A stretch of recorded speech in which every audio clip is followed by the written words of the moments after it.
Hall, kitchen, open கிச்சன்னு, bedroom இது எல்லாமே பார்த்தீங்கன்னா 4x2 குலாட்டி பேஜ் ஸ்பேஸர் வச்சு யூஸ் பண்ணியிருக்காங்க. Kitchen wall tile ஒட்டல.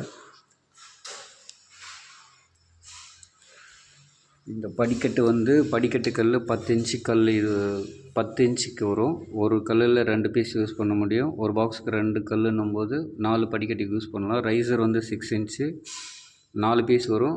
4 ரைசர் ஒரு கல்லுக்குன்னும் போது 8 படிக்கட்டுக்கு ரைசர் 6 இன்ச்சு வைக்கலாம். ஆனால் இந்த மாதிரி டைல்ஸ் போடுறது நல்லதாண்ணா? இது படிக்கட்டுக்கு நல்லதா? இல்லை, படிக்கட்டு போடுறது நல்லதா இல்லை கிரானைட்டு போடுறது நல்லதா? கஸ்டமரோட சாய்ஸ். ஆனால் உங்களுக்கு போடுறதுக்கு எதுவுமே சௌகரியமாக இருக்கும். இது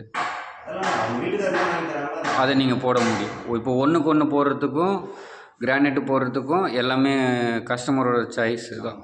ஆனால் உங்களுக்கு போடுறதுல எந்த கஷ்டமும் இல்லை, ஒரே மாதிரி தான்.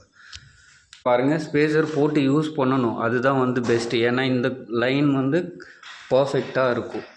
அதே மாதிரி ரன்னிங் ஃபீட் இந்த 4 ஃபீட்டுக்கு தகுந்த மாதிரி இந்த ரன்னிங் ஃபீட் வரும். இந்த சைடுக்கு 2 ஃபீட்டுக்கு தகுந்த மாதிரி ரன்னிங் ஃபீட் வரும். இது இந்த பாத்ரூம் டைல் ஓட்டுறதும் இவங்க தான்.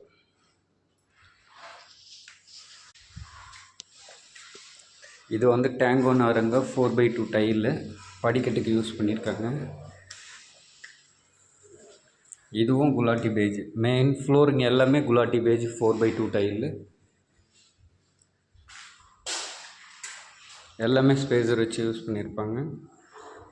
படிக்கட்டு மொட்டை மாடி வரைக்கும்.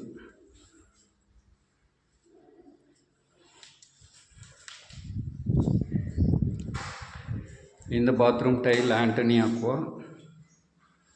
மெயின் ஃப்ளோரிங் மேட்சிங் பண்ணி 1x1 எடுத்திருக்காங்க. மொத்தம் 3 பாத்ரூமுக்கும் சேம் இதே டிசைன் தான். 10 ஃபீட் ஹைட்டுக்கு யூஸ் பண்ணியிருக்காங்க.